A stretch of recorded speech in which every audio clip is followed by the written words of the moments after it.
ఏదైతే కిర్లియేడి అంటూ ఒక అమ్మాయికి సంబంధించిన ఉదంతం చర్చకొస్తుందో దాంట్లో మొన్నటి నుంచి ఈ ఫస్ట్ వైసీపీ వాళ్ళని బ్లేమ్ చేయాలని చూశారు. లేదు, అదంతా కూడా దాన్ని ఏమంటారు, పెరోల్కి సంబంధించినటువంటి అంశంలో అది తెలుగుదేశం వాళ్ళని వీళ్ళు ప్రొజెక్ట్ చేయడం, దాని మీద కాదని చెప్పి హడావిడి నడవడం, వీటి నేపథ్యంలో అంటే వైసీపీ వాళ్ళతో ఫోటోలు, రోజాతో ఫోటోను, ఇంకొకళ్ళతో ఉన్నటువంటి ఫోటోను, అరుణాని అమ్మాయిది వాళ్ళు ప్రొజెక్ట్ చేశారు తెలుగుదేశం వాళ్ళు.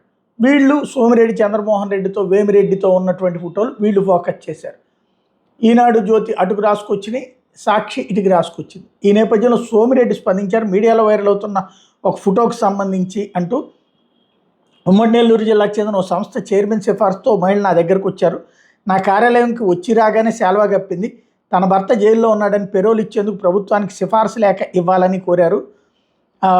ఈ విషయంలో వేరే నియోజకవర్గానికి చెందిన విషయంలో నేను జోక్యం చేసుకోనని, నాకు తెలియని వ్యక్తికి సంబంధించి లేఖ ఎట్టి పరిస్థితుల్లోనూ ఇవ్వలేనని స్పష్టం చేశాను.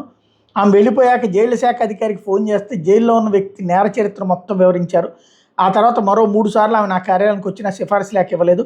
మా కార్యాలయానికి పరిచయం లేని వ్యక్తులు కూడా వచ్చి మర్యాదపూర్వకంగా శాలువాలు కప్పి బొకేలు ఇచ్చి వెళ్తుంటారు. అంతే తప్పించి అందులో నాదేమీ పాత్ర లేదు అన్నటువంటి విషయం తేల్చి చెప్పారు.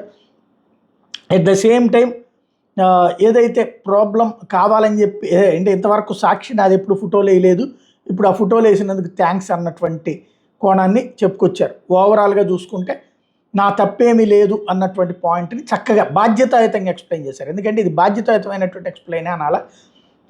ఎప్పుడు కూడా ఇట్లాంటి వచ్చినప్పుడు ఫేక్ అనినో, మార్ఫింగ్ అనినో కాకుండా నిజాయితీగా మాట్లాడుకొచ్చారు. ఈవెన్ మిగతా వాళ్ళైనా అదే మొక్కే ఉంటుంది, వాళ్ళు కూడా ఇట్లా చెప్తే సరిపోతుంది, ఎదురుదాడి చేయడం అనేటటువంటి కాన్సెప్ట్ కాకుండా.